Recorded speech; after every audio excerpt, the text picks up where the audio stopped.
अच्छा देखिए स्टूडेंट्स, अब मैं आप लोगों को एक्सेलरेशन के बारे में बताऊंगा। ठीक है, एक्सेलरेशन क्या होते हैं।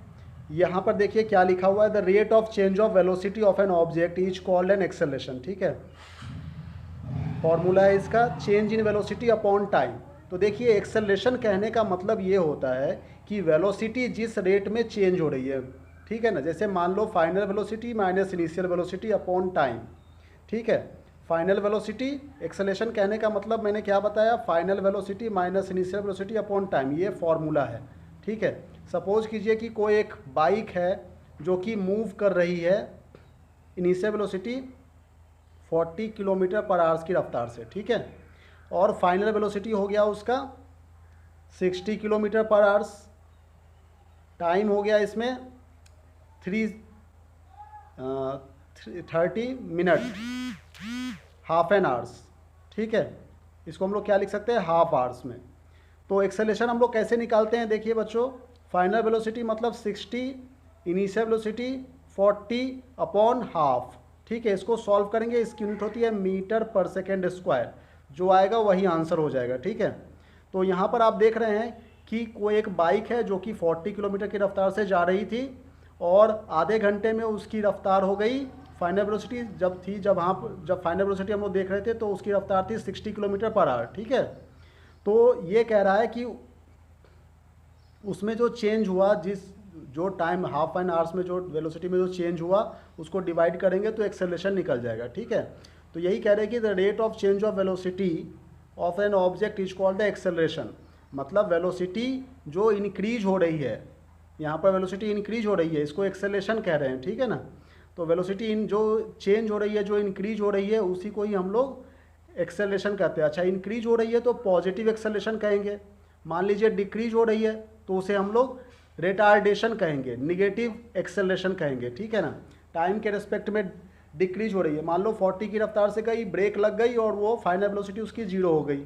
ठीक है, तो वो रुक गई, फाइनल वेलोसिटी जीरो हो गई, तो मतलब डिसलेशन हो रहा है, तो उस समय हम लोग उसे निगेटिव एक्सेलरेशन कहेंगे। ठीक है, ये एक वेक्टर क्वांटिटी होती है, इसकी यूनिट होती है मीटर पर सेकेंड स्क्वायर, इसकी डायमेंशन फॉर्मूला L t⁻⁻2 होती है। डायमेंशन कैसे निकालते हैं हम लोग, देखिए एक्सेलरेशन मतलब change in velocity upon time होता है। वेलोसिटी की डायमेंशन क्या होती है, वेलोसिटी की डायमेंशन, वेलोसिटी मतलब डिस्प्लेसमेंट अपॉन टाइम, डिस्प्लेसमेंट को L से रिप्रेजेंट करते हैं, टाइम को T से रिप्रेजेंट करते हैं। ठीक है, तो वेलोसिटी की डायमेंशन L t⁻⁻1 हो जाएगी, और टाइम की डायमेंशन T होती है, तो हम लोग ऐसे लिखते हैं L t⁻², ब्रैकेट लगा देंगे, यही इसकी डायमेंशन हो गई। ये बात समझ में आ रही है आप लोगों को। अब देखिए इसके बाद हम लोग टाइप्स के बारे में पढ़ेंगे कि यूनिफॉर्म एक्सेलरेशन क्या होता है और वेरिएबल एक्सेलरेशन क्या होता है। यूनिफॉर्म एक्सेलरेशन कहने का क्या मतलब है कि if the velocity of an object changes y equal amount in equal interval of time. ठीक है, कहने का मतलब बॉडी मूव्स विथ यूनिफॉर्म और कांस्टेंट एक्सेलरेशन।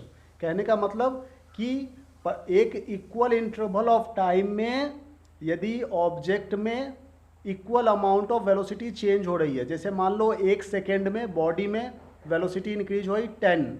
ठीक है, दूसरे सेकेंड में फिर हो गई 10, तीसरे सेकेंड में भी 10।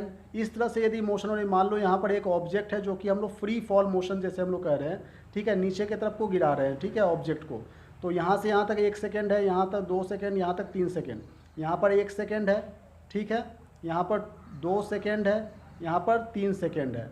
तो देखिए पहले सेकेंड में मान लो 10 मीटर पर सेकेंड स्क्वायर हो गई इसकी एक्सेलरेशन। ठीक है, इसकी वेलोसिटी 10 मीटर पर सेकेंड थी। दूसरे सेकेंड में 10 + 10 20 हो गई, 20 मीटर पर सेकेंड स्क्वायर इसकी एक्सेलरेशन हो गई और वेलोसिटी हो गई 20। ठीक है, तो देखिए 10, एक सेकेंड में 10 बढ़ा, दूसरे सेकेंड में भी 10 बढ़ा, तीसरे सेकेंड में भी 10 बढ़ेगा, मतलब इसमें 10 ऐड हो जाएंगे, तो अब हो जाएगा 30 मीटर पर सेकेंड स्क्वायर। तो यहाँ पर जो पहुँची लास्ट में, जब यहाँ पर पहुँचे अर्थ पे, तो उस समय इसकी वेलोसिटी 30 मीटर पर सेकेंड है और एक्सेलरेशन है 30 मीटर पर सेकेंड स्क्वायर। ठीक है ना, वेलोसिटी है 30 मीटर पर सेकेंड और एक्सेलरेशन क्या हो जाएगी, तो इसको एक्सेलरेशन हम लोग निकाल लेंगे। ठीक है ना, 30 - 20, एक्सेलरेशन कैसे निकालते हैं, 30 - 20 अपॉन टाइम 1 सेकेंड, तो हो जाएगा 10 मीटर पर सेकेंड स्क्वायर। ठीक है ना, तो ये इसकी एक्सेलरेशन हो गई। मतलब देखिए 1 सेकेंड में ये 10 मीटर बढ़ा इसका वेलोसिटी, दूसरे सेकेंड में भी 10 मिला, 10 बढ़ गया, तीसरे सेकंड में भी 10 बढ़ गया, ठीक है। तो यूनिफॉर्म रेट में इसकी वेलोसिटी जो है वो इंक्रीज हो रही है। इसको हम लोग क्या कहेंगे, इसकी एक्सेलरेशन 10 मीटर पर सेकंड स्क्वायर की रफ्तार से बढ़ रही है, ठीक है ना। तो कोई भी बॉडी जो फ्री फॉल हो रही है, मान लो ऊपर से नीचे आपने एक बॉडी को छोड़ दिया, मान लीजिए ये कैप है, इसको आपने ऊपर से नीचे की तरफ छोड़ दिया, तो ये जो है वो 10 मीटर की रफ्तार से नीचे की तरफ को जा रही है, ठीक है ना।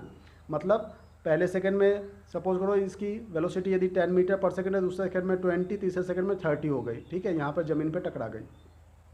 तो इस तरह से यदि कांस्टेंट रेट में वेलोसिटी इंक्रीज हो रही है तो उसे हम लोग कहेंगे यूनिफॉर्म एक्सेलरेशन, ठीक है बच्चों। अब देखिए वेरिएबल एक्सेलरेशन किसे कहेंगे। वेरिएबल एक्सेलरेशन कहने का क्या मतलब होता है कि यदि वेलोसिटी ऊपर से नीचे की तरफ तो गिरेगी, जैसे मान लो एक रॉकेट है, ठीक है, रॉकेट या फिर प्लेन है जो कि क्रैश हो गई है, ठीक है, ऊपर से नीचे की तरफ को वो गिर रही है, तो अर्थ तो उसे अपने रफ्तार में खींच ही रही है, लेकिन साथ में रॉकेट का जो इंजन है वो ऑन है, मतलब उसकी अपनी खुद की एक वेलोसिटी से भी नहीं वो नीचे गिर रही है, तो दोनों वेलोसिटी ऐड होकर के उसकी वेरिएबल एक्सेलरेशन हो गई। मतलब इक्वल इंटरवल ऑफ टाइम में उसकी जो अमाउंट है, वेलोसिटी की जो अमाउंट है वो अनइक्वल है। एक सेकंड में 10 हो गया, दूसरे सेकंड में 30 हो गया, तीसरे सेकंड में वो 50 हो गया, मतलब इंक्रीज होते जा रहा है, ठीक है ना। तो इस तरह से यदि अनइक्वल अमाउंट में वेलोसिटी इंक्रीज हो रही है तो उसे हम लोग कहेंगे वेरिएबल एक्सेलरेशन।